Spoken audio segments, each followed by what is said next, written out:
करता हूँ आप सभी का एग्जाम स्टडी 92 पर।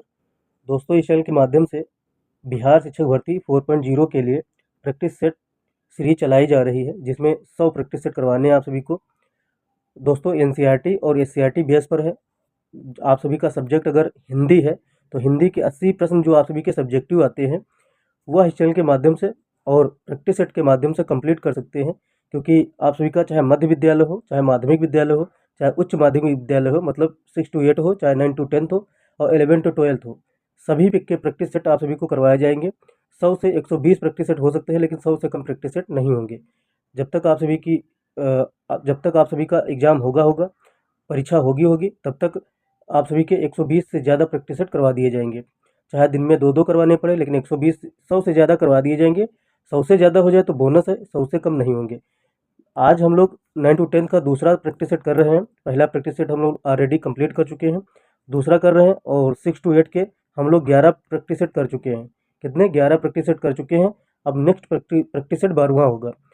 तो दोस्तों, अभी हम लोगों ने 11 to 12 के स्टार्ट नहीं किए हैं। 11 to 12 के पॉसिबल है कि मंडे से आप सभी के स्टार्ट हो जाएंगे प्रैक्टिस सेट। तो दोस्तों, हम लोग प्रैक्टिस सेट जो कर रहे हैं वह टीआरई 4 को ध्यान में रखते हुए कर रहे हैं। आप लोग ज्वाइन करेंगे, आप लोगों को बेहतर लाभ होगा, क्योंकि चाहे जिसका सिलेक्शन हुआ उससे पूछ लीजिए कि सेट कितना महत्वपूर्ण होता है। जितने सेट आप लोग लगाएंगे उतने ज़्यादा सिलेक्शन होने के चांसेस आप सभी के रहेंगे। चलिए दोस्तों, हम लोग दूसरा प्रैक्टिस सेट स्टार्ट करते हैं आज देर न करते हुए। चलिए दोस्तों, 80 नंबर क्वेश्चंस जो करने हैं उसका पहला नंबर प्रश्न हम लोग देखने जा रहे हैं। और अगर आप लोगों ने सेशन को लाइक ना किया हो तो पहले तो लाइक कर दीजिए, चैनल को सब्सक्राइब कर लीजिए, बेल आइकन को ऑन कर लीजिए, और अगर शेयर कर पाते हैं तो शेयर ज़रूर कर दीजिए चैनल का, क्योंकि अगर आप लोग दोस्त दोस्त हैं, भाई बहन हैं, सब लोग इस चैनल का सपोर्ट करते हैं तो यह चैनल आप सभी के लोगों के लिए जितनी भी हो सकता है उतना।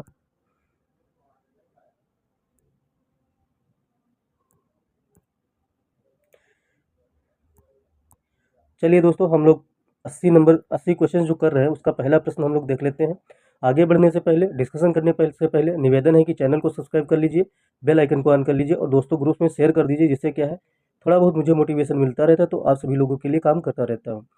दोस्तों, रचनाकार और उनकी रचनाओं के साथ सुमेलित करना है, पहला प्रश्न यही है। तो हम लोग सुमेलित करेंगे, ठीक है। चलिए दोस्तों, सुमेलित करते हैं। नागमती वियोग वर्णन, तो यह किसकी है? तो मलिक मोहम्मद जैसी की है, तीसरे से मिला देंगे। ब्रह्म राक्षस किसकी है? और झूठा सच किसकी है? यह झूठा सच टीआरई 3 में आया हुआ था प्रश्न।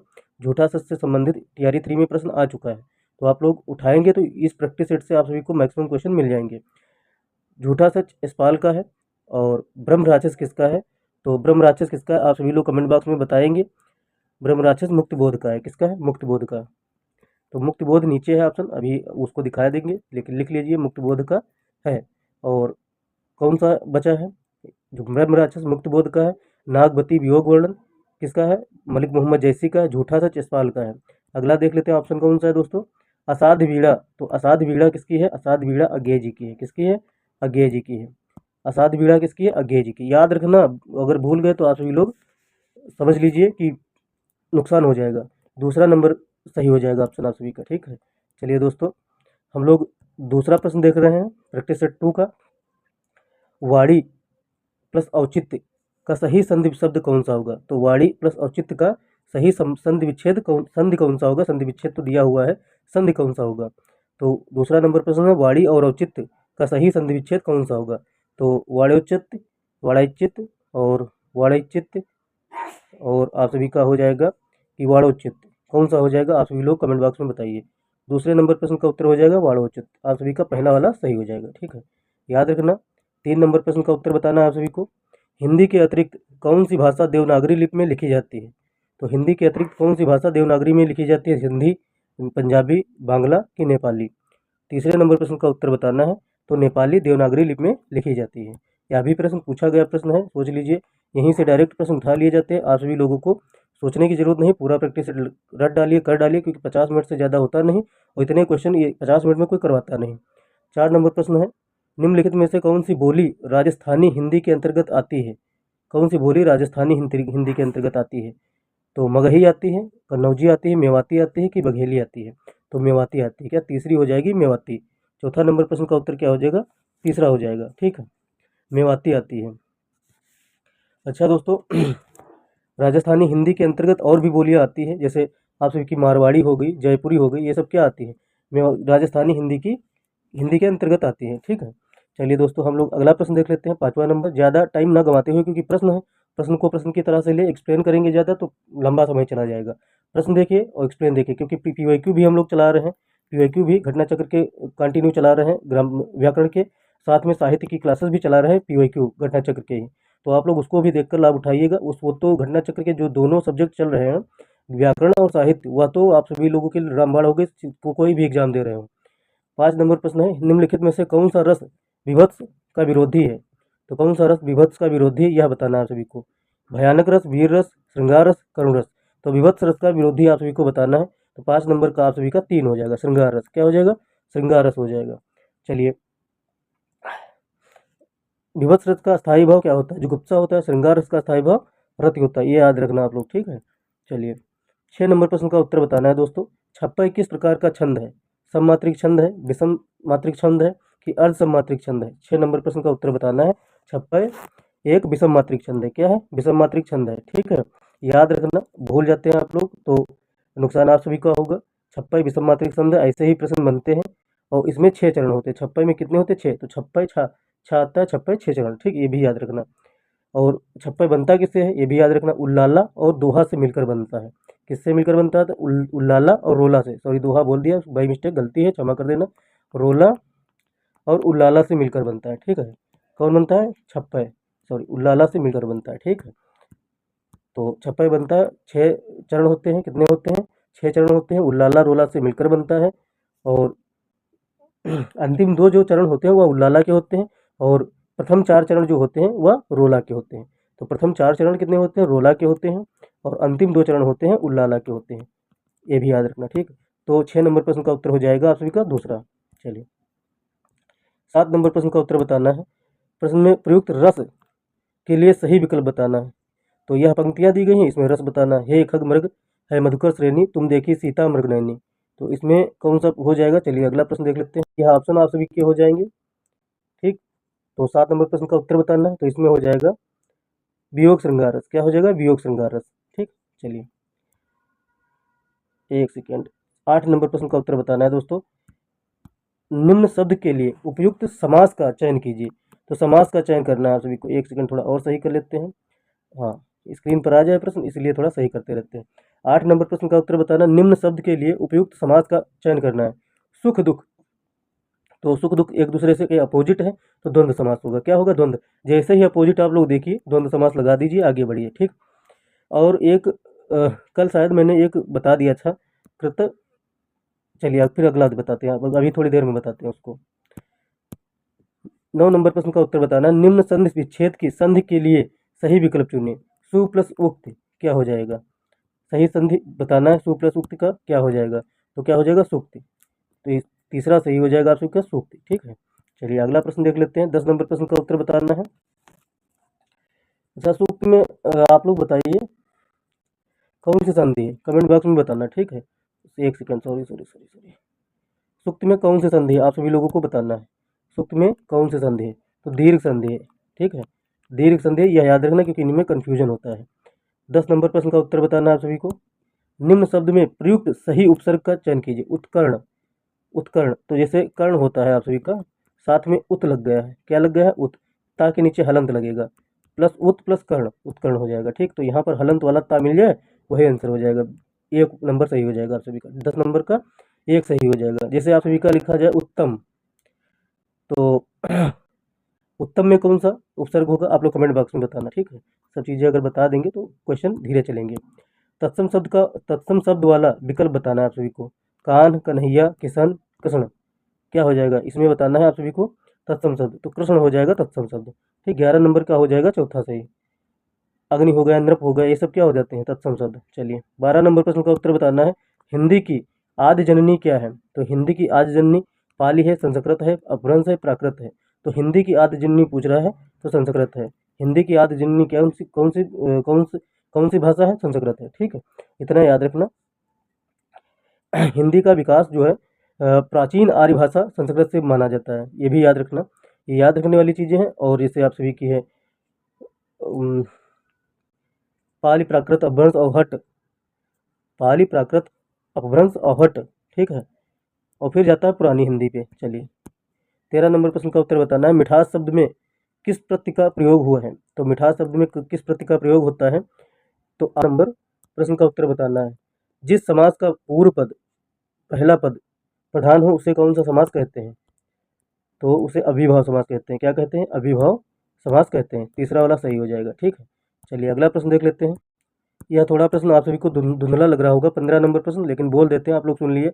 अक्ल का दुश्मन मुहावरे का अर्थ बताना है। अक्ल का दुश्मन का मुहावरे का अर्थ बताना है, तो महामूर्ख हो जाएगा, ठीक है। क्या हो जाएगा? तीसरा वाला सही हो जाएगा, महामूर्ख। 16 नंबर भी थोड़ा धुंधला दिख रहा होगा, तो आप लोगों को बोल रहे हैं, सुन लेना। खग जाने खगही की भाषा लोकोक्ति का उक्त उचित अर्थ नीचे दिए गए विकल्पों से बताइए। तो खग जाने खगही की भाषा, समान प्रवृत्ति वाले लोग एक दूसरे को समझते हैं, ठीक। डी चौथा वाला सही हो जाएगा। यह दोस्तों 17 नंबर प्रश्न का उत्तर बताना है। निम्न दिए गए विकल्पों में से निर्गुण भक्ति काव्य के प्रमुख कवि कौन है? तो निर्गुण के बताना है। निर्गुण भक्ति काव्य के कौन से प्रमुख कवि हैं? सूरदास, तुलसीदास, केशवदास की कबीर? तो आप सभी का कबीर हो जाएगा। निर्गुण भक्ति काव्य के प्रमुख कवि कबीरदास जी। 17 नंबर का बी वाला सही हो जाएगा, ठीक है। अच्छा ये पूछ लिया जाए, सूरदास, तुलसीदास, केशव, तो ये सगुण भक्ति काव्य धारा के कवि हैं, ठीक। आप सभी का सही हो जाएगा। चलिए 18 नंबर प्रश्न का उत्तर बताना है। पृथ्वीराज रासो किस काल की रचना है? तो यह आदिकाल की है। किसकी? आदिकाल की। पृथ्वीराज रासो की किसने रचना की थी? आप सभी को बताना है कल, क्योंकि यह डिस्कशन हो चुका है पहले प्रैक्टिस सेट में, और साथ में डिस्कशन हो चुका है यह किसकी रचना है और यह इसमें किसका वर्णन किया गया है, ठीक है। तो ये भी डिस्कशन हो चुका है, तो आप लोगों को कमेंट बॉक्स में बताना है। क्रियापरक व्याकरणिक कोट चिन्हित कीजिए। तो क्रियापरक व्याकरणिक कोट चिन्हित करना है। 19 नंबर प्रश्न का उत्तर बताना है। कारक, लिंग, वचन, पक्ष, क्रियापरक व्याकरणिक कोट को चिन्हित करना है, ठीक है। तो क्या हो जाएगा? 19 नंबर प्रश्न का उत्तर बताना है, कारक हो जाएगा। क्या हो जाएगा? कारक। चलिए दोस्तों अगला प्रश्न हम लोग देख लेते हैं। थोड़ा जल्दी करेंगे, क्योंकि जितने जल्दी करेंगे उतने ज़्यादा बेहतर रहेगा। चूड़ी अच्छी थी में थी कौन सी क्रिया है? चूड़ी अच्छी थी में थी कौन सी क्रिया है? योजक क्रिया है, अधिकारद्योतक क्रिया है, कि औचित्य बोधक क्रिया है, कि अप्रत्यक्ष क्रिया है? इन चारों में से आंसर बताना है सभी को। 20 नंबर प्रश्न का उत्तर बताना है, तो योजक क्रिया हो जाएगा। चूड़ी अच्छी थी, योजक क्रिया हो जाएगा, ठीक है। चलिए हम लोग अगला प्रश्न देख लेते हैं। 21 नंबर प्रश्न का उत्तर बताना है आप सभी को। इनमें से कौन भक्तकालीन कवि नहीं है? तो कौन भक्तकालीन कवि नहीं है? बिहारी नहीं है, सूरदास नहीं है, कबीरदास नहीं है, तुलसीदास नहीं है। भक्तकालीन कवि कौन से नहीं है यह बताना है। तो बिहारी भक्तकालीन कवि नहीं है। कौन नहीं है? बिहारी। 21 नंबर का 1 हो जाएगा। अच्छा तो बिहारी हैं क्या भाई? भक्तकालीन कवि नहीं है, तो रीतकालीन कवि हैं, इनको याद रखना। कहाँ क्या है? रीतकालीन कवि, ठीक है। अच्छा रीतकालीन कवि हैं कौन? बिहारी रीतकालीन कवि हैं। 21 नंबर का 1 सही हो जाएगा। और तुलसीदास पूछ लिया जाए, तो सूरदास पूछ लिया जाए, तो ये भक्तकालीन है, और वो भी सगुण काव्य धारा के। कबीरदास जी को पूछ लिया जाए, ये भी भक्तकालीन कवि हैं, लेकिन ये निर्गुण काव्य धारा के कवि हैं, ठीक। तो याद रखना, अंतर जरूर याद रखना, क्योंकि आप सभी लोग जैसे कबीरदास जी को देखेंगे वैसे लगा के चले आएंगे, लेकिन वो गलत हो जाएगा। 22 नंबर प्रश्न है, ठीक समय पर आ जाना में कौन सा कारक है? ठीक समय पर आ जाना में पर ऊपर अधिकरण कारक है। क्या है? चौथा नंबर सही हो जाएगा 22 नंबर का। चलिए दोस्तों अगला प्रश्न देख लेते हैं। 23 नंबर का प्रश्न बताना, उत्तर बताना है आप सभी को। मंदिर मंदिरा युग्म का उपयुक्त अर्थ वाला युग्म कौन सा है? मंदिर मंदिरा, सॉरी मंदिर है और फिर मंदिरा है, युग्म का उपयुक्त अर्थ वाला युग्म कौन सा है यह बताना है सभी को। पूजा घर पुजारी हो जाएगा, घर सवारी हो जाएगा, गुफा बड़ी गाड़ी हो जाएगा, कि देवालय अश्वशाला हो जाएगा।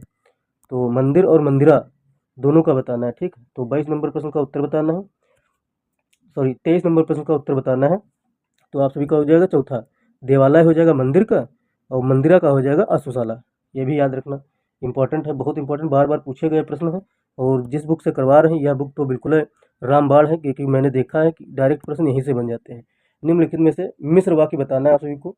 तो मिश्र वाक्य 24 नंबर प्रश्न का उत्तर बताना है। तो मिश्र वाक्य बताइए। मेरे आते ही वर्षा होने लगी, मेरे आते ही वर्षा होने लगी, उसके जाने के बाद वर्षा होने लगी, वह घर से निकला और वर्षा होने लगी। ये तो संयुक्त वाक्य है।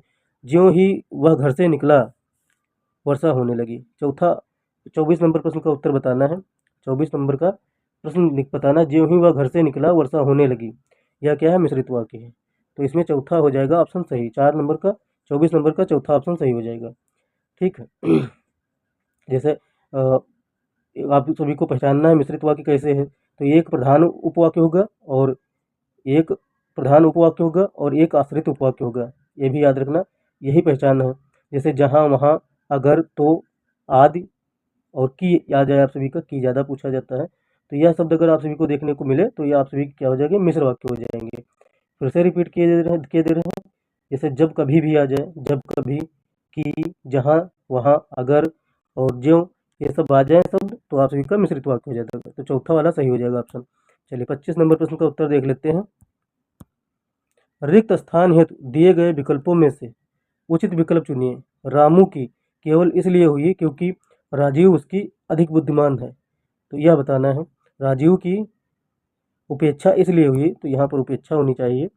हाँ, राजीव की उपेक्षा इसलिए हुई क्यों, रामू की उपेक्षा इसलिए हुई क्योंकि, केवल इसलिए हुई क्योंकि राजीव उसकी अपेक्षा अधिक बुद्धिमान है। तो तीसरा सही हो जाएगा। चलिए हम लोग अगला प्रश्न देख लेते हैं। 26 नंबर प्रश्न का उत्तर बताना है। निम्न पंक्ति में सही अलंकार का चयन कीजिए। अगर चैनल पर नए हैं तो चैनल को सब्सक्राइब कर लीजिए, बेल आइकन को ऑन कर लीजिए। 26 नंबर प्रश्न है, निम्न पंक्ति में सही अलंकार का चयन कीजिए और लाइक कर दीजिए वीडियो को। ठीक है। 26 नंबर प्रश्न है, निम्न पंक्ति में सही अलंकार का चयन कीजिए। पानी बीच मीन प्यासी, मोहि सुन सुनी आवै हासी। तो इसमें कौन सा अलंकार है? कौन सा अलंकार है? विभावना अलंकार है, अतिशयोक्ति अलंकार है, विशेषोक्ति अलंकार है कि उपमा अलंकार है? 26 नंबर क्वेश्चन का उत्तर आप सभी को बताना है। तो आप सभी का विशेषोक्त अलंकार हो जाएगा। इसमें कौन सा हो जाएगा? विशेषोक्त अलंकार। जहाँ समर्थ कारण रहते हुए भी कार्य न हो रहा हो वहाँ विशेषोक्त अलंकार होता है। ठीक, जैसे यहाँ पर है क्या, प्यास बुझाने के लिए पानी समर्थ कारण है फिर भी मछली प्यासी है, ये भी याद रखना। तो यहाँ पर क्या हो जाएगा? विशेषोक्त अलंकार हो जाएगा। ठीक है, मतलब समर्थ कारण हो तब भी काम ना हो तो वहाँ विशेषोक्त अलंकार होता है। 27 नंबर प्रश्न का उत्तर बताना। निम्नलिखित विकल्पों में से किस विकल्प में सभी शब्द व्यक्तिवाचक संज्ञाएं हैं? सभी शब्द व्यक्तिवाचक संज्ञा यह बताना है। राम, रामचरितमानस और गंगा, यही हो जाएगा आप सभी का एक नंबर सही हो जाएगा। 27 नंबर का एक ऑप्शन सही हो जाएगा। ठीक है, चलिए हम लोग अगला प्रश्न देख लेते हैं। 28 नंबर प्रश्न का उत्तर बताना है। आंशिक, आंशिक शब्द में प्रत्यय है तो आंशिक शब्द में प्रत्यय कौन सा है? तो प्रत्यय बताना है। तो प्रत्यय जो है शब्द के पीछे लगता है। तो अंश प्लस इक, तो क्या हो जाएगा? आंशिक। तो तीसरा वाला सही हो जाएगा। संधि विच्छेद कर लेना, आप सभी को मिल जाएगा प्रत्यय उपसर्ग दोनों। 29 नंबर प्रश्न का बताना है उत्तर। वाच्य होते हैं, तो वाच्य कितने प्रकार के होते हैं? तो वाच्य होते हैं 3 प्रकार के। कितने? 3 प्रकार के। भाववाच्य होते हैं, कर्मवाच्य होते हैं, कर्तवाच्य होते हैं। तो 3 प्रकार के वाच्य होते हैं, आप सभी लोगों को याद रखना पड़ेगा। चलिए दोस्तों 30 नंबर प्रश्न का उत्तर बताना है। निम्न में भाववाच्य बताइए। तो निम्न में भाववाच्य बताना आप सभी को। फूल तोड़ेंगे, अब चला जाए, बच्चे खेल रहे हैं, पुस्तक लिखी जाएगी, तो अब चला जाएगा, चला जाए, इसमें क्या हो जाएगा? भाववाच्य। तो 30 नंबर का आप सभी का आंसर क्या हो जाएगा? दूसरा। 31 नंबर प्रश्न का उत्तर बताना है दोस्तों। निम्न में सममात्रिक छंद कौन सा है?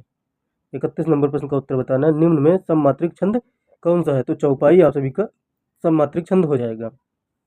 दोहा और सोरठा आप सभी लोगों को बताना है किस प्रकार के छंद है। तो यह अर्ध सममात्रिक छंद है। क्या है? अर्ध सममात्रिक छंद।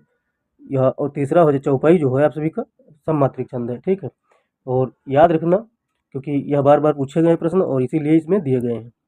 चलिए दोस्तों 32 नंबर प्रश्न का उत्तर बताना है। नीचे दिए गए वाक्य में एक शब्द रेखांकित है, उस शब्द में प्रयुक्त उपसर्ग किस कोटि का है? उपसर्ग बताना है किस कोटि का है। उप प्रधानाचार्य जिम्मेदार व्यक्ति है। विद्यालय का उप प्रधानाचार्य जिम्मेदार व्यक्ति है। तत्सम उपसर्ग है, तद्भव उपसर्ग है, विशेषज उपसर्ग है कि देशज उपसर्ग है? तो इसमें तत्सम उपसर्ग हो जाएगा। 32 नंबर का एक ऑप्शन सही हो जाएगा। ठीक है, चलिए तत्सम उपसर्ग वही होते हैं जिसमें संस्कृत होता है, संस्कृत का लगा होता है। और तद्भव तत्सम वही होते हैं जो संस्कृत से वही तद्भव जो होते हैं वही अगर उपसर्ग के रूप में लग जाते हैं तो क्या हो जाता है? तद्भव उपसर्ग। विदेशज शब्द जो होते हैं अगर उपसर्ग के रूप में लगते हैं तो विदेशज उपसर्ग हो जाते हैं। देशज शब्द अगर लगते हैं तो देशज उपसर्ग हो जाते हैं। ठीक है, चलिए 33 नंबर प्रश्न का उत्तर बताना है। प्रत्यय होता है, शब्दांश होता है, वाक्यांश होता है, पद्यांश होता है, पद्यांश होता है। तो प्रत्यय कौन सा होता है? वाक्यांश होता है, शब्दांश होता है, पद्यांश होता है, पद्यांश होता है। तो शब्दांश होता है। क्या होता है? शब्दांश। 33 नंबर का एक सही हो जाएगा। प्रत्यय होता है शब्दांश। ठीक है, उद्यान का शुद्ध वर्ण विच्छेद बताइए। तो वर्ण विच्छेद बताना है उद्यान का, तो आ तो होगा नहीं, तो चौथा ऑप्शन काट दीजिए। ठीक है, और यहाँ पर देख लीजिए उद्यान, तो ऊ हो जाएगा, आधा दा हो जाएगा, या हो जाएगा, और ना तो है ही है, और छोट हो जाएगा आ। ठीक, तो 34 नंबर प्रश्न का उत्तर बताना है। तो इसमें बड़ा आ दिया हुआ है, क्या दिया हुआ है, बड़ा आ दिया हुआ है। और साथ में दोस्तों, एक सेकेंड, दा पे हलंत किसी में दिया नहीं है, दा पे हलंत इसमें दिया हुआ है, लेकिन इसमें बड़ा आ नहीं है। तो इसमें अगर दा पे हलंत हो जाए, दा पे हलंत इस पे है, ठीक है, यहाँ पर मिट गया होगा, तीसरा सही हो जाएगा। अगर नहीं तो दूसरा भी सही होगा। यहाँ पर हलंत लगाना पड़ गया तो दूसरा और तीसरा दोनों सही हो जाएगा, क्योंकि दा पर हलंत नहीं लगेगा तब तक आएगा नहीं। तो यहाँ पर दा पर हलंत लगा है दूसरे वाले ऑप्शन में, लेकिन बड़ा आ नहीं है, ठीक है, इसलिए यह नहीं होगा। चौथा तो होगा नहीं, दो बचे, तो एक दोनों में से अगर दा पर हलंत लगा देते हैं तो आप सभी का सही हो जाएगा उद्यान। तो ऊ हो जाएगा, दा पर हलंत हो जाएगा, और या हो जाएगा, बड़ा आ हो जाएगा, ना हलंत के साथ में छोटा हो जाएगा। ठीक है, तो आप सभी का हो जाएगा उद्यान। चलिए, 35 नंबर प्रश्न का उत्तर बताना है। निम्न में से किस धातु से भाषा बनी है? तो निम्न में से किस धातु से भाषा बनी है, 35 नंबर का उत्तर बताना है। तो भाख धातु से बनी है। तो आप सभी का आंसर कौन सा हो जाएगा? 35 नंबर का ए हो जाएगा कि दो हो जाएगा? 35 नंबर का आंसर बताना है, तो आप सभी का भाग हो जाएगा। ठीक है, दूसरा सही हो जाएगा। चलिए, 36 नंबर प्रश्न का उत्तर बताना है। धातु उष्मा में प्रयुक्त संधि है, तो धातु उष्मा में प्रयुक्त संधि कौन सी है? धातु प्लस उष्मा, धातु उष्मा हो जाएगा। तो अयाद संधि तो होगी नहीं, ठीक है, गुण संधि होगी नहीं, यण संधि होगी नहीं, तो बच्ची क्या? दीर्घ संधि। तो आप सभी की दीर्घ संधि हो जाएगी। 36 नंबर प्रश्न का उत्तर हो जाएगा तीसरा, धातु उष्मा में दीर्घ संधि हो जाएगी। ठीक है, एक सेकेंड, हाँ, 37 नंबर प्रश्न का उत्तर बताना है। विशेषण और विशेष के योग से कौन सा समास बनता है? विशेषण और विशेष के योग से कौन सा समास बनता है? द्विगु समास बनता है, द्वंद्व समास बनता है, कर्मधारय समास बनता है, कि तत्पुरुष समास बनता है? तो आप सभी का तीसरा वाला ऑप्शन सही हो जाएगा, कर्मधारय समास बनता है विशेष और विशेष से। विशेष विशेषण भी हो सकता है और विशेष विशेषण भी हो सकता है। ठीक है, चलिए, और 38 नंबर प्रश्न का उत्तर बताना है दोस्तों। खड़ी बोली निकली है, तो खड़ी बोली किससे निकली है? पूर्वी हिंदी से, पश्चिमी हिंदी से, बिहारी हिंदी से, कि राजस्थानी हिंदी से? तो खड़ी बोली, 38 नंबर प्रश्न का उत्तर बताना है, पश्चिमी हिंदी से निकली हुई है खड़ी बोली। ठीक है, तो आप सभी का ऑप्शन हो जाएगा दूसरा। 39 नंबर प्रश्न का उत्तर दोस्तों बताना है। मध्य स्वर कहते हैं, तो मध्य स्वर कौन से होते हैं? छोटा ऊ को कहते हैं, पेन ले लेते हैं थोड़ा, छोटा ऊ को कहते हैं, कि छोटी ई को कहते हैं, कि बड़ी ई को कहते हैं, कि आ को कहते हैं? मध्य स्वर किसे कहते हैं? तो आ को मध्य स्वर कहते हैं। क्या? छोटा आ को मध्य स्वर कहते हैं। चलिए दोस्तों, 40 नंबर प्रश्न का उत्तर बताना है आप सभी को। तो उत्तर क्या हो जाएगा 40 नंबर का? रा और माँ का रूप होगा, रा और माँ का रूप क्या होगा? तो अगर रा प्लस माँ कर दिया जाए तो रम हो जाएगा, ठीक, लेकिन इसमें क्या हो जाएगा? रम, या क्या हो जाएगा? रम, रम, ये तीसरा सही हो जाएगा। पढ़ने में भी नहीं आता है, ऐसे ऐसे शब्द हैं। चलिए, 41 नंबर प्रश्न का उत्तर बताना है। प्रा में पूर्ण वर्ण कौन सा है? तो प्रा में कौन सा पूर्ण वर्ण है आप सभी को बताना है, कि पा है, कि रा है, कि दोनों है? एक दोनों तो होंगे नहीं, एक ही होगा, तो एक का बताना है आप सभी को। 41 नंबर प्रश्न का उत्तर, प्रा में रा पूर्ण है। अच्छा, प्रा पढ़ते हैं जब, तो आप सभी को जीभ आप सभी की कहाँ पर रुकती है? पा पर रुकती है कि रा पर? प्रा, रा पर रुकती है, और रा के साथ में आ भी बोल रहे हैं, तो रा पूरा होगा, पा आधा होगा। ठीक, समझ रहे हैं? चलिए, अगला प्रश्न देख लेते हैं। 42 नंबर प्रश्न का उत्तर बताना है। निम्नलिखित में से कौन सा प्रेमचंद की एक रचना है? पंच परमेश्वर, उसने कहा था, ताई, ठेस, कौन सी है? तो पंच परमेश्वर है।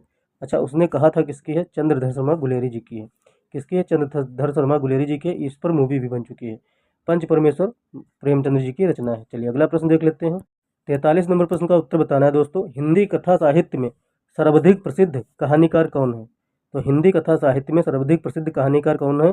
चतुर्सेन शास्त्री हैं, सुदर्शन है, जयशंकर प्रसाद हैं, और कि प्रेमचंद हैं? तो आप सभी लगाएंगे प्रेमचंद, चौथा सही हो जाएगा। प्रेमचंद को देखते ही कहानी आ जाए, वहाँ प्रेमचंद लगाना ही लगाना है। ठीक है, तो इतना याद रखना, प्रसिद्ध कहानीकार हैं। हार की जीत एक है, तो अगर आप सभी लोग सुदर्शन को देखेंगे तो इनकी एक पुस्तक है, एक रचना है, हार की जीत, की हार की जीत, या पूछी जाती है तो याद रखना। ठीक, ये बहुत बार पूछी गई है। और आप सभी की जैसे पूछ ली जाए जयशंकर प्रसाद की छाया पूछ ली जाए, ममता पूछ ली जाए, आकाशदीप पूछ ली जाए, प्रतिध्वनि पूछ ली जाए, ये सब कहानियाँ हैं। आकाशदीप बार बार पूछी गई है, तो आकाशदीप याद रखना, कहानी है। क्या है? आकाशदीप कहानी है। ठीक, जयशंकर प्रसाद की। आकाशदीप कहानी है। और प्रेमचंद जी की ईदगाह तो आप सभी लोगों को पता ही होगा। ठीक, तो ये सब याद रखना। और ईदगाह तो है ही है, बड़े भाई साहब है, और शतरंज, ये सब किसकी हैं? प्रेमचंद जी की हैं। ठीक, चलिए अगला अगला प्रश्न देख लेते हैं दोस्तों। 44 नंबर प्रश्न का उत्तर बताना है। निम्नलिखित में से किसने रीतिकाल को श्रृंगार काल कहा है? तो किसने रीतिकाल को श्रृंगार काल कहा है? हजारी प्रसाद द्विवेदी जी ने कहा है, भागीरथ मिश्र जी ने कहा है, कि रामचंद्र शुक्ल जी ने कहा है, और विश्वनाथ प्रसाद मिश्र ने कहा है? किसने कहा है? किसने कहा है? किसने कहा है? बताइए चारों ऑप्शन में से। रीतकाल को श्रृंगार काल किसने कहा है? 44 नंबर प्रश्न का उत्तर बताना है। किसने कहा है? विश्वनाथ प्रसाद मिश्र जी ने कहा है। चौथा हो जाएगा, रीतकाल को श्रृंगार काल किसने कहा है? तो विश्वनाथ प्रसाद मिश्र जी ने कहा है। चलिए अगला प्रश्न देख लेते हैं। आधुनिक काल की मीरा मानी जाती हैं भाई साहब महादेवी वर्मा जी, देखिए और लगा दीजिए टिक, आगे बढ़ जाइए। ठीक है, आधुनिक काल की मीरा कौन है? महादेवी वर्मा जी हैं। तो अब हम लोगों को देखना है। अच्छा, इनकी यामा, या यह देख याद रखना, यामा जो है, यामा के लिए इनको ज्ञानपीठ पुरस्कार मिला था महादेवी वर्मा जी को, यामा के लिए मिला था। और 1800 सॉरी 1982 में, क्या 1982 में, 1982 याद रखना, 1800 गलती से निकलने जा रहा, तो यामा 1800 या 1900 सॉरी 1982 में यामा कविता के लिए इनको क्या मिला था? ज्ञानपीठ पुरस्कार मिला था। किसको मिला था? महादेवी वर्मा जी को मिला था। अगर पूछा जाए महादेवी वर्मा जी का जन्म कब हुआ था, तो 1907 में हुआ था। कहाँ हुआ था? फर्रुखाबाद में हुआ था। ठीक है, ये भी पूछा जा चुका है, तो आप लोग याद रखना। चलिए 46 नंबर प्रश्न का उत्तर बताना है। निराला को कैसा कवि माना जाता था? अवसरवादी, क्रांतिकारी कवि, पलायनवादी की भाग्यवादी? 46 नंबर प्रश्न का उत्तर बताइए। क्रांतिकारी कवि माना जाता था। अच्छा, निराला जी का जन्म पूछ लिया जाए तो इनका याद रखना 1897 में हुआ था जन्म। मीराबाई सॉरी महादेवी वर्मा जी का 1907 में हुआ था, इनका 1897 में हुआ था। दोनों लोगों को याद रखना। और 1897 में इनको क्रांतिकारी माना जाता है कवि, ये भी याद रखना। और निराला जो है छायावाद के प्रवर्तक थे। ठीक, छायावादी कवि थे निराला, ये भी याद रखना। और राम की सख्त पूजा इनकी एक लंबी कविता है। राम की सख्त पूजा इनकी एक लंबी कविता है। राम की सख्त पूजा बार बार पूछा गया, याद रखना। जो जो याद आता जा रहा है वो बताते जा रहे हैं। कुछ छूट जाएगा तो हम लोग प्रीवियस ईयर क्वेश्चन कर रहे हैं, उसमें भी कवर कर दिया जाएगा। तो आप लोग उसको भी देखिए, इसको भी देखिए, साथ में व्याकरण की क्लासेस चल रही हैं उसको भी देखिए। सभी चीज़ें देखिए, आप लोगों का टीआरई 4 ऐसे इसी नहीं क्लासेस से निकल जाएगा, कहीं से पढ़ने की जरूरत नहीं पड़ेगी। 47 नंबर प्रश्न का उत्तर बताना है। संत काव्य और सूफी काव्य में असमान तत्व हैं। तो संत काव्य और सूफी काव्य में असमान तत्व हैं। सामंत विरोधी, प्रबंध शैली, मानवीय समता, और कौन सा है? निर्गुणोपासना। ठीक है, तो निर्गुणोपासना चौथा हो जाएगा। तो कौन सा ऑप्शन सही हो जाएगा यह बताना है 47 नंबर प्रश्न का उत्तर। तो इसमें प्रबंध शैली हो जाएगा। ठीक, बी वाला सही हो जाएगा, बी वाला सही हो जाएगा। संत काव्य और सूफी काव्य में असमान तत्व कौन सा है? प्रबंध शैली। चलिए 48 नंबर प्रश्न का उत्तर बताना है हम लोगों को। उपन्यास सम्राट किसकी उपाधि है? तो उपन्यास सम्राट किसे कहा जाता है? जयशंकर प्रसाद को कहा जाता है, सुदर्शन को कहा जाता है, कि अमरलाल नागर को कहा जाता है, कि प्रेमचंद जी को कहा जाता है? तो प्रेमचंद जी को उपन्यास सम्राट कहा जाता है। ठीक, तो कौन सा 48 नंबर का चौथा हो जाएगा। और इनके उपन्यास भी याद रखना। निर्मला जैसे होगा, सेवा सदन, रंगभूमि, कर्म, जीप पर होना चाहिए। ठंगा आप कहने जा रहे थे, जीप पर होना चाहिए। ठीक है, और जैसे जयशंकर प्रसाद का भी याद रखना, जयशंकर प्रसाद जी का उपन्यास याद रखना। जैसे स्कंदगुप्त हो गया, चंद्रगुप्त हो गया, ध्रुव स्वामिनी, ये 3 नाटक इनके जयशंकर प्रसाद जी के याद रखना। अमरलाल नागर जी का एक है सुहाग के नुपुर। अमरलाल नागर जी का कौन सा उपन्यास है? सुहाग के नुपुर, ये भी याद रखना, सुहाग के नुपुर। ये बहुत इंपॉर्टेंट है इनका, और बार बार पूछा जाएगा तो नुपुर हो जाएगा। और चलिए दोस्तों, जैसे जैसे याद आते जाते हैं आगे बताते जाएंगे। ठीक है, 48 नंबर प्रश्न होगा। 49 नंबर प्रश्न का उत्तर बताना है। विश्वामित्र की तपस्या किसने भंग की थी? द्रौपदी ने, मेनका ने, उर्वशी ने? 49 नंबर प्रश्न का उत्तर बताना है। अगर यह थोड़ा बहुत कुछ पढ़ा होगा तो उनको पता होगा, मेनका ने विश्वामित्र की तपस्या भंग की थी। ठीक है, तो अच्छा, शकुंतला को आप जानते होंगे। शकुंतला किसकी पुत्री थी? तो मेनका की ही पुत्री थी शकुंतला। चलिए हम लोग 50 नंबर प्रश्न का उत्तर देख लेते हैं। महादेवी वर्मा को कौन सा पुरस्कार मिला? तो महादेवी वर्मा को कौन सा पुरस्कार मिला? पद्म भूषण, पद्म विभूषण, ज्ञानपीठ, भारत रत्न? तो ज्ञानपीठ मिल चुका है पुरस्कार महादेवी वर्मा जी को। 1982 में मिला था, 1982 में मिला था। पीछे बता चुके हैं यामा के लिए। ठीक है, तो यामा के लिए मिला था इनको ज्ञानपीठ पुरस्कार। और 1982 में मिला था। इनकी रचनाएं हैं नीरजा याद रखना, निहार याद रखना, रस्म याद रखना और गिल्लू एवं संध्या गीत भी याद रखना। ये सब इनकी रचनाएं हैं। 51 नंबर प्रश्न का उत्तर बताना है। निम्नलिखित में से कौन छायावादी कवि है? भरत भूषण अग्रवाल, तुलसीदास तो है नहीं, भक्तकालीन कवि हैं, सुमित्रा नंदन पंत और नागार्जुन। इन चारों में से बताना है छायावादी कौन है। तो आप सभी को बताना है तीसरा, सुमित्रा नंदन पंत छायावादी कवि हैं। ठीक है। और तुलसीदास राम भक्त हैं। नागार्जुन को पूछ लिया जाए तो नागार्जुन तो आप सभी बाबा नागार्जुन को जानते ही होंगे, प्रगतिवादी कवि हैं। कौन है? प्रगतिवादी कवि हैं। हम लोग प्रीवियस ईयर में अभी प्रगतिवादी डिस्कशन कर चुके हैं। आप लोग देखना चाहें तो देख सकते हैं वीडियोज़ को। बहुत प्रीवियस ईयर क्वेश्चंस कराए हुए हिंदी साहित्य के। आप लोग एक एक अगर वीडियो फॉलो कर लेते हैं तो आप सभी की बुक्स तैयार हो जाएंगी। और बुक्स तैयार करना ही बहुत मुश्किल काम होता है लोगों के लिए। हम तो एक घंटे में कौन सा करा रहे हैं?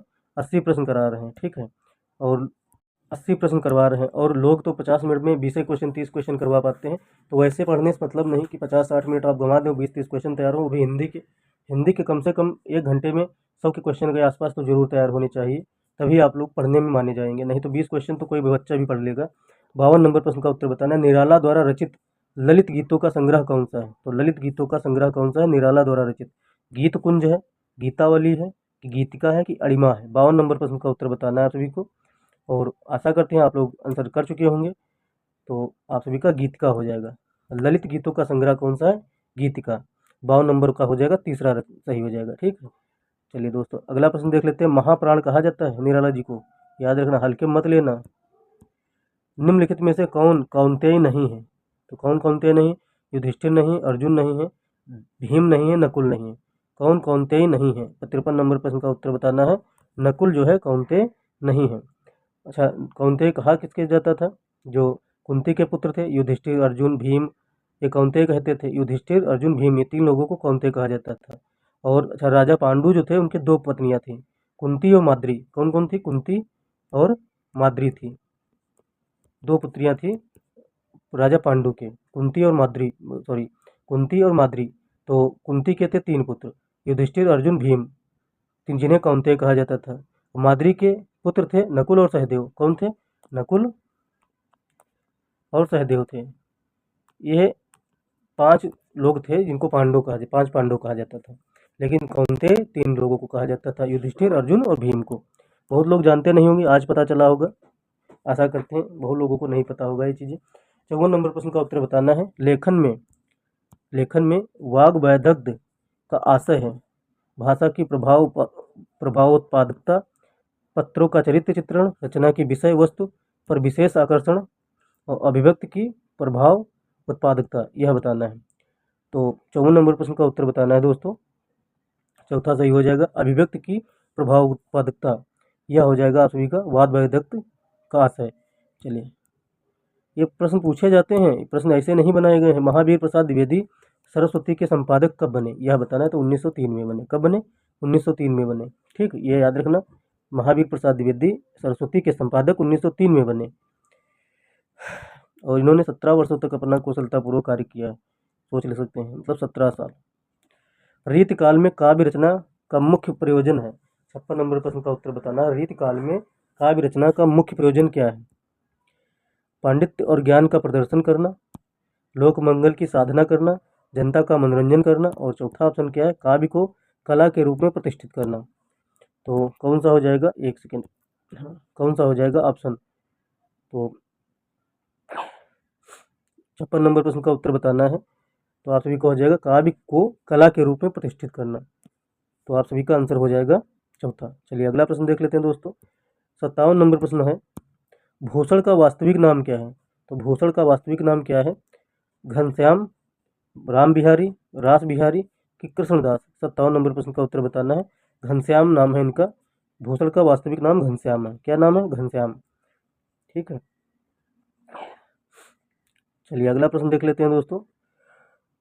अच्छा, भूषण जी की कुछ रचनाएं याद रखना, जैसे शिवाजी हैं, शिवाजी है, और शिवाजी और छत्रसाल याद रखना। छत्रसाल, यह याद रखना, इनकी इंपॉर्टेंट है इसीलिए दोबारा बता दिए। अच्छा, भूषण रीतिकालीन कवि हैं, ये भी याद रखना। रीतिकालीन कवि हैं भूषण। और एक बात और, इनका जन्म हुआ था 1613 में। इतनी बातें याद रखना, बाकी सब सही है। 58 नंबर प्रश्न का उत्तर बताना। रीतिकाल में किस भाषा का साहित्य सौंदर्य पूर्ण रूप से व्यंजित हुआ? रीत काल में किस भाषा का साहित्य सौंदर्य पूर्ण रूप से व्यंजित हुआ? अवधी, ब्रज, मैथिली, खड़ी बोली। 58 नंबर प्रश्न का उत्तर बताना है। तो ब्रज भाषा का सौंदर्य पूर्ण रूप से व्यंजित हुआ कब? रीतिकाल में। और रीतिकाल का अगर पूछा जाए तो 1658 1857 मान लेना कार्यकाल है। ठीक है। तो केशव जैसे बिहारी, घनानंद, पद्माकर, भूषण, ये सब क्या रीतकालीन कवि हैं। बहुत इंपॉर्टेंट है। और अगर आप लोग भूल जाते हैं तो अपने पैरों पर कुल्हाड़ी मारेंगे, आप सभी को क्वेश्चन गलत हो जाएंगे। 59 नंबर प्रश्न का उत्तर बताना है। भवानी प्रसाद मिश्र की कविताएं किस सप्तक में है? पहला सप्तक तार सप्तक में, दूसरा सप्तक में, तीसरा सप्तक में, और कौन सा? चौथा सप्तक में। तो भवानी प्रसाद की रचनाएं हैं किसमें है? दूसरा सप्तक में। किसमें? दूसरा सप्तक में। दूसरा वाला सही हो जाएगा ऑप्शन, दूसरा सप्तक में है। ठीक। अच्छा, भवानी प्रसाद मिश्र जी की एक याद रखना, प्रथम संग्रह है उनका गीत फरोश। गीत फरोश याद रखना। क्या? गीत फरोश। थोड़ा जोर देना पड़ता है याद करने के लिए। गीत फरोश कुछ लिखे रखा करेंगे अब, जिसे याद रहा करें। 60 नंबर प्रश्न का उत्तर बताना है। भरत मुनि के अनुसार रसों की संख्या है, तो भरत मुनि के अनुसार रसों की संख्या कितनी है? तो भरत मुनि के अनुसार रसों की संख्या कितनी है? 8 है, 9 है, 11 है कि 10 है? तो 8 है। भरत मुनि के अनुसार रसों की संख्या कितनी है? 8 है। तो एक वाला ऑप्शन सही हो जाएगा। ठीक है। चलिए अगला प्रश्न देख लेते हैं। यह सब हम लोग डिस्कशन करेंगे जब अलंकार पढ़ेंगे। प्रीवियस क्वेश्चन जो करा रहे हैं घटना चक्र में, उसमें डिस्कशन करेंगे। 61 नंबर प्रश्न का उत्तर बताना है। अलंकार संप्रदाय के प्रवर्तक हैं, तो अलंकार संप्रदाय के प्रवर्तक कौन है? दंडी है, भामा है, विश्वनाथ है कि आनंदवर्धन है? अलंकार संप्रदाय के प्रवर्तक बताना है सभी को। 61 नंबर प्रश्न का उत्तर बताना है। तो भामा हो जाएंगे। अलंकार संप्रदाय के प्रवर्तक भामा हो जाएंगे। ठीक है, ये आप लोग याद रखना। चलिए अगला प्रश्न देख लेते हैं दोस्तों। 62 नंबर प्रश्न का उत्तर बताना है। अस्थाई भाव जगाने वाला कारक कौन है? अनुभाव, संचारी भाव, रस, विभाव। 62 नंबर प्रश्न का उत्तर क्या हो जाएगा? रस। अस्थाई भाव जगाने वाला कारक कौन सा? रस है। और 62 नंबर प्रश्न का उत्तर कौन सा हो जाएगा? तीसरा। चलिए हम लोग अगला प्रश्न देख लेते हैं दोस्तों। 63 नंबर प्रश्न। दिए गए वाक्य खंड के लिए एक शब्द चुनिए जो अच्छा बोलता हो। सुभाषिणी, सुभाषी, सुवक्ता, मितभाषी। 63 नंबर प्रश्न का उत्तर बताना है। सुवक्ता हो जाएगा। जो अच्छा बोलता हो क्या हो जाएगा? सुवक्ता हो जाएगा। तीसरे नंबर का उत्तर हो जाएगा तीसरा। और जैसे जो कम बोलता हो तो वो क्या हो जाएगा? मितभाषी हो जाएगा। जो कम बोलता होगा तो मितभाषी हो जाएगा। सुभाषी कौन होता है? जो सुंदर बोलता है। सुभाषी हो जाएगा सुंदर। सुभाषिणी जो अच्छा भाषण देता है उसे सुभाषिणी कहते हैं। जो अच्छा बोलता है उसे वक्ता कहते हैं। ठीक, चारों ऑप्शन बता दिए हैं। 64 नंबर प्रश्न का उत्तर बताना है। जिसने मृत्यु को जीत लिया हो के लिए क्या हो जाएगा? अमर, अमर्त्य, अजर, अमर, मृत्युंजय। जिसने मृत्यु को जीत लिया हो। 64 नंबर प्रश्न का उत्तर बताना है। मृत्युंजय सही हो जाएगा। जिसने मृत्यु को जीत लिया हो मृत्युंजय हो जाएगा। जिसकी कभी मृत्यु ना हो वो अमर होता है। जो अनश्वर हो उसे क्या कहते हैं? अमर्त्य कहते हैं। जो क्या हो? अनश्वर हो। अनश्वर ये लिख रहे हैं, यह बोल रहे हैं जो अनश्वर हो उसे कहते हैं अमृत। ठीक, अमर्त्य कहते हैं। 65 नंबर प्रश्न का उत्तर बताना है। जिसकी सहन शक्ति अच्छी हो उसे क्या कहते हैं? वैष्णव, सहिष्णु, सहयोगी। तो सहिष्णु कहते हैं। क्या कहते हैं? सहिष्णु। बी वाला ऑप्शन सही हो जाएगा 65 नंबर का। 66 नंबर प्रश्न का उत्तर बताइए फटाफट। 15 दिन में एक बार छपने वाला पत्रिका कौन सी होती है? साप्ताहिक होती, मासिक होती, पाक्षिक होती, और एक है ऑप्शन वार्षिक होती। तो ना तो वार्षिक होगी, ना तो मासिक होती, ना तो साप्ताहिक होगी, पाक्षिक होगी। 15 दिन में छपती है पाक्षिक पत्रिका। 67 नंबर प्रश्न का उत्तर बताना है दोस्तों। निम्नलिखित वाक्यांश के लिए उपयुक्त शब्द का चयन करना है। निश्चित समयावधि में होने वाला आदेश। निश्चित समयावधि में होने वाला आदेश। 67 नंबर प्रश्न का उत्तर बताना है। अध्यादेश कहा जाता है। क्या कहा जाता है? अध्यादेश। निश्चित समय में होने वाला आदेश अध्यादेश। 68 नंबर प्रश्न का उत्तर बताइए। अर्वाचीन का सही विलोम शब्द चुनिए। 68 नंबर प्रश्न का। तो अर्वाचीन का क्या हो जाएगा? प्राचीन। तीसरा सही हो जाएगा। अर्वाचीन का क्या हो जाएगा? प्राचीन हो जाएगा। चलिए दोस्तों हम लोग 69 नंबर प्रश्न का उत्तर बता रहे हैं। मानव का सही विलोम शब्द चुनिए। तो मानव का सही विलोम शब्द क्या है? दानव। ठीक है, एक वाला सही हो जाएगा। भीषण का विलोम शब्द क्या होगा? भीषण का विलोम क्या होगा? सौम्य हो जाएगा, मधुर हो जाएगा, सरल हो जाएगा, साधारण हो जाएगा। 70 नंबर प्रश्न का उत्तर बताना है। तो भीषण का हो जाएगा सौम्य। क्या हो जाएगा? भीषण का सौम्य हो जाएगा। 70 नंबर का एक। 71 नंबर प्रश्न का उत्तर बताना है। विलोम शब्द आग्रह का सटीक विलोम बताना है। दुराग्रह हो जाएगा, अनाग्रह हो जाएगा कि आग्रह रहित हो जाएगा। दुराग्रह 2 बार दे दिया है। दुराग्रह दुग्रह इसमें अंतर तो है नहीं। साग्रह। तो आग्रह का 71 नंबर प्रश्न का उत्तर बताना है। आग्रह का हो जाएगा दुराग्रह। क्या हो जाएगा? दुराग्रह। एक वाला सही हो जाएगा। चलिए 72 नंबर प्रश्न का दोस्तों उत्तर बताना है। विरक्त, विरक्त शब्द के सटीक विलोम शब्द का चयन करना है। तो सटीक विलोम शब्द विरक्त क्या क्या हो जाएगा? अनुरक्त हो जाएगा, अनुरक्त, अनुरक्त हो जाएगा, विरक्त हो जाएगा और अनुरक्त, अनुरक्त हो जाएगा। तो चौथा ऑप्शन सही नहीं होगा, ऑप्शन एक हो जाएगा अनुरक्त। एक वाला सही हो जाएगा, ऑप्शन एक सही हो जाएगा। किस 72 नंबर प्रश्न का उत्तर हो जाएगा अनुरक्त का विरक्त। और रथ का पूछ लिया जाए तो विरत हो जाए। इसका विलोम क्या होता है? रथ। चलिए 73 नंबर प्रश्न पर हम लोग आ चुके हैं। अगर आप लोगों ने अभी भी चैनल को सब्सक्राइब ना किया हो तो चैनल को सब्सक्राइब कर लीजिए, बेल आइकन को ऑन कर लीजिए, थोड़ा सपोर्ट कीजिए। आप लोगों का, आप लोग 2% सपोर्ट करेंगे तो हम 200% सपोर्ट आप सभी का करेंगे और आप सभी लोगों के लिए कंटेंट लाएंगे, 100 प्रैक्टिस सेट करवाएंगे, बहुत मेहनत करेंगे। लेकिन आप लोग चैनल को सब्सक्राइब कर लीजिए, बेल आइकन को ऑन कर लीजिए और लाइक सेशन को जरूर कर दीजिए, जिससे क्या थोड़ी बहुत मुझे मोटिवेशन मिलता रहे और आप सभी लोगों के लिए प्रैक्टिस सेट करवाता रहूँ। कौन सा शब्द शत्रु का समानार्थी है? 73 नंबर प्रश्न का उत्तर बताना है।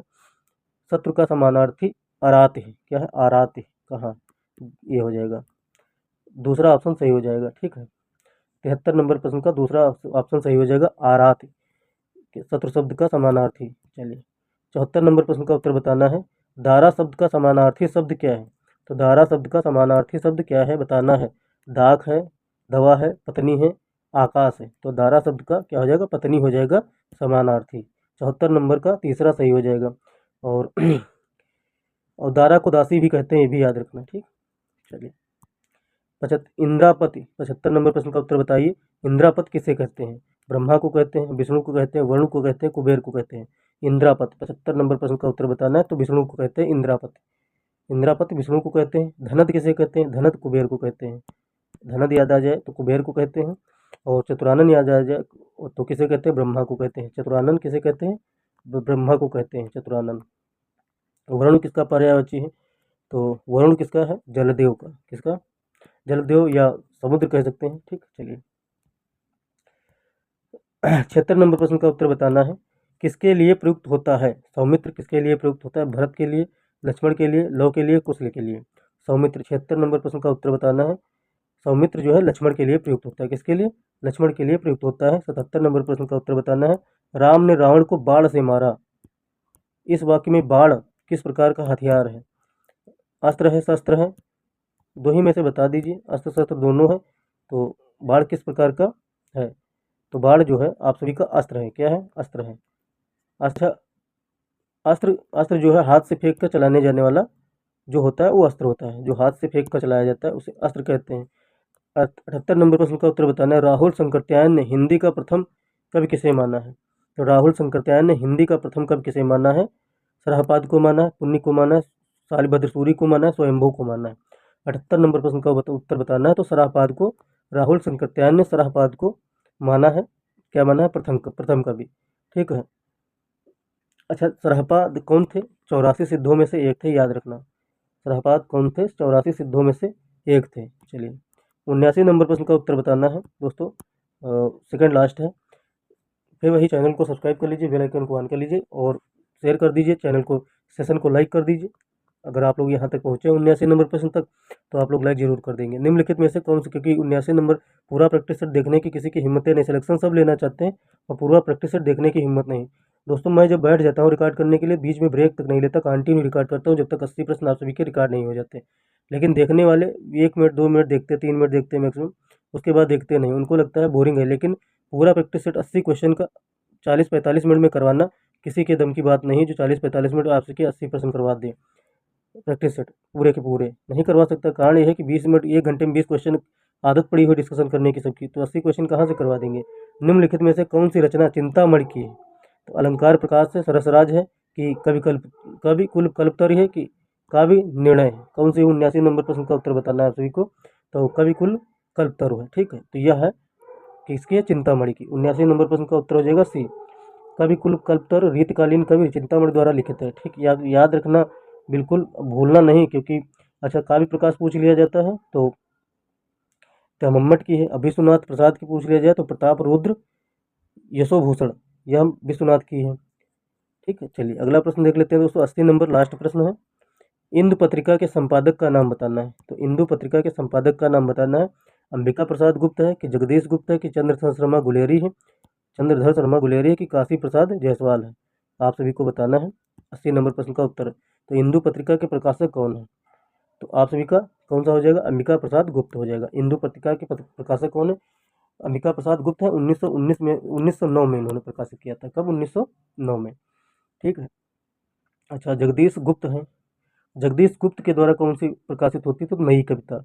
यह अर्धवार्षिक पत्रिका थी। नई कविता इन्होंने प्रकाशित की थी। नई कविता, तो यह अर्धवार्षिक थी। जगदीश जगदीश गुप्त के द्वारा प्रकाशित की गई थी। ठीक। और यह इलाहाबाद से प्रकाशित की जाती थी। नई कविता 1954 से यह प्रकाशित कर रहे थे। 1954 से। ठीक। तो दोस्तों यह हो गए आप सभी के 80 प्रश्न। और मिलते हैं अगली वीडियो में। चैनल को लाइक शेयर सब्सक्राइब कर लीजिए और दोस्तों ग्रुप में शेयर कर दीजिए। नेक्स्ट प्रैक्टिस सेट आप सभी का संभवतः पीजीटी का होगा, मतलब उच्च माध्यमिक विद्यालय का होगा, 11 to 12 का होगा। ये इतना याद रखना, जितना भी प्रैक्टिस सेट करवा दिया जाएगा उससे बाहर एक भी प्रश्न आप सभी को देखने को नहीं मिलेगा। तो दोस्तों मिलते हैं अगली वीडियो में, अगले प्रैक्टिस सेट में। तब तक के लिए जय हिंद, जय भारत, नमस्कार।